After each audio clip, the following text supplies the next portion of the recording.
Kata Nabi, atau disebutkan dalam banyak riwayat, bahwasanya nabi-nabi pun belum pernah ada nabi yang lihat Allah, termasuk Nabi Muhammad SAW. Kita ambil dalilnya dalam hadis Bukhari. Waktu Nabi SAW pulang dari Isra Mi'raj, jemaah sekalian, Aisyah bertanya radhiyallahu anha, berkata, istri beliau, ya Rasulullah, hal tara rabbak? Apakah anda waktu Mi'raj ke langit, terima perintah salat, sempat lihat Tuhan anda enggak? Lihat enggak Allah itu bagaimana? Apa jawaban Nabi SAW? Nurun ala nur anna arah. Allah itu cahaya, di atas cahaya, terang sekali. Bagaimana saya bisa melihatnya? Artinya Nabi SAW mengatakan, saya sendiri belum pernah lihat bagaimana itu Allah. Contoh sebelumnya Nabi Musa alaihissalam. Nabi Musa waktu menerima wahyu Taurat, itu selama 40 hari, turun Taurat lengkap. Al-Quran 23 tahun baru lengkap. Kalau Taurat 40 hari, nunggu di gunung Tursina. Tursina sebuah wilayah di Mesir sekarang. Itu banyak gunung-gunung batu, ada satu gunung batu yang tinggi, Nabi Musa nunggu di situ. Setiap hari Jibril datang turunin surah, turunin ayat gitu. Setelah berlalu 37 hari dari 40 hari menunggu Taurat turun, Nabi Musa alaihissalam tiba-tiba bertanya kepada Allah, mengatakan begini dalam Al-Quran, A'udzubillahiminasyaitonirrajim, Rabbi arini anzur ilaik. Wahai Tuhanku, izinkan aku melihatmu. Aku beriman kau ada ya Allah, tapi aku ingin lihat kau bagaimana. Allah menjawab, tidak mau mengecewakan Nabi Musa, sebagai manusia Allah mengatakan, lan tarani. Perlu anda tahu dalam bahasa Arab jemaah sekalian ada 3 kosakata la, tidak yang berarti tidak. Ada la biasa artinya tidak, ada lam dengan mim, lam artinya tidak pernah, ada lam dengan nun, lan artinya tidak akan pernah. Allah mengatakan apa? Lan tarani, kau tidak akan mampu melihatku hai Musa.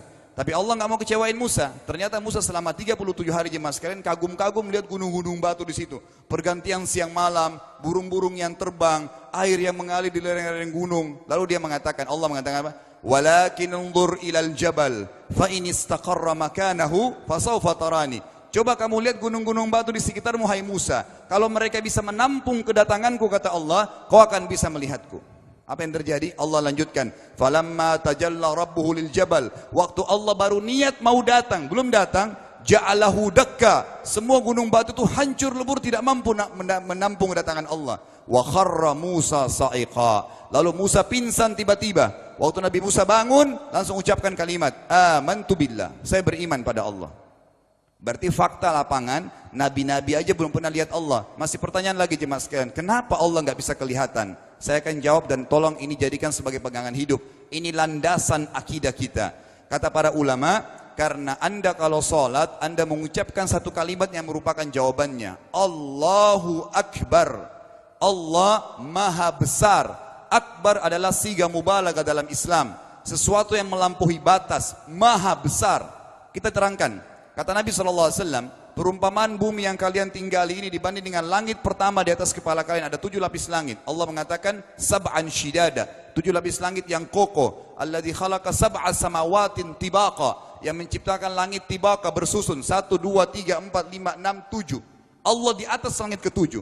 Kata Nabi SAW, perumpamaan bumi yang kalian tinggalin dibanding dengan langit pertama di atas kepala kalian, ibaratnya seperti cincin yang dibuang di padang pasir.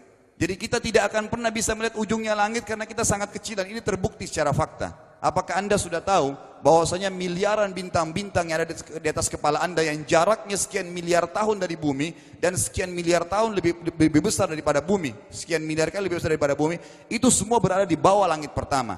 Manusia tidak akan pernah bisa memegang langit ini dengan telapak tangannya karena dari sini saja ke Pluto jaraknya 270 tahun. Nggak bakal bisa ada astronot dikirim kena mati di tengah jalan. Jaraknya jauh sekali bintang-bintang dan semua berada di bawah langit pertama. Kata Nabi SAW, di atasnya ada langit kedua besarnya, digabung antara bumi sama langit pertama seperti cincin dibuang di padang pasir. Langit ketiga, 2, 1 dan bumi digabung tiga-tiganya, dibanding langit ketiga seperti cincin dibuang di padang pasir, sampai langit ke-7.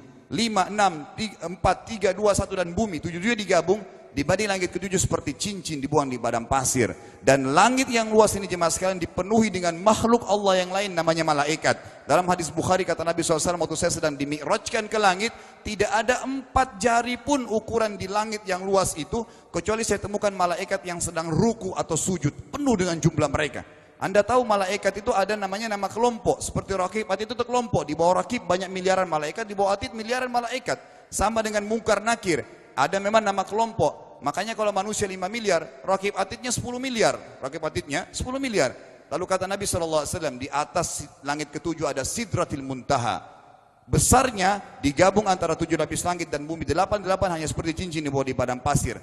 Di atas Sidratil Muntaha ada sebuah lautan yang Allah ciptakan. Lautan itu besarnya digabung antara Sidratil Muntaha, 7 lapis langit dan bumi. 8, 9-9-nya seperti cincin dibuang di padang pasir. Makanya kalau Anda baca Quran, Anda baca ayat wa kana arsyu 'alal ma', singgasana Allah di atas air. Ini maknanya. Air adalah lautan. Lalu kata Nabi SAW, arsy-nya Allah di atas lautan itu singgasananya Allah. Besarnya digabung antara lautan, Sidratul Muntaha, 7 lapis langit dan bumi. 10-10-nya hanya seperti cincin dibuang di padang pasir. Anda sudah hafal ayat kursi? Apa artinya? Ayat tanda-tanda kebesaran Allah. Kursi itu artinya bukan tempat duduk, tapi tempat pijakan kaki raja di singgasana. Kalau raja inginnya singgasananya di pijakan kaki, itu namanya kursi. Kita baca apa? Wasi'a kursiyuhu as-samawati wal ard. Pijakan kakinya Allah saja sudah menutupi seluruh langit dan bumi ini.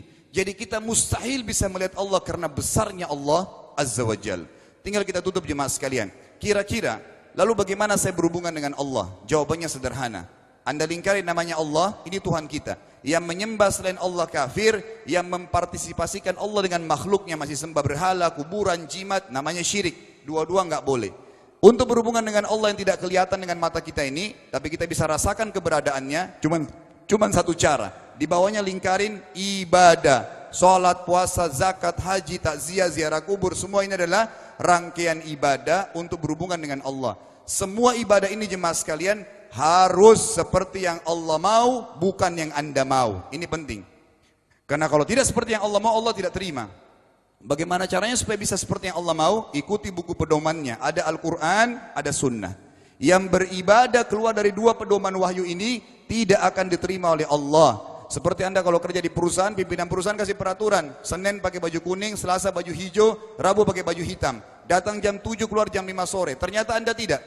Hari Senin Anda pakai baju yang hari Rabu. Datangnya jam 9, keluar jam 2 siang. Dikeluarkan oleh pimpinan atasannya. Itu baru peraturan manusia. Bagaimana dengan peraturan Allah Azza wa Jal? Maka kita simpulkan semua jemaah sekalian adalah yakinlah Tuhan Anda Allah ada, satu-satunya Tuhan. Kalau Anda sedang sakit, yang ciptakan Anda Allah, yang ciptakan penyakit Allah, yang menciptakan kesembuhannya Allah. Kalau kita sedang musibah sama, kalau kita sudah senang juga sama. قد جاب خواطرنا حلم يطويه تخرجنا أيام الجد قضيناها وهنا الإنجاز يسامرنا فرح قد جاب خواطرنا حلم يطويه تخرجنا أيام الجد قضيناها وهنا الإنجاز يسامرنا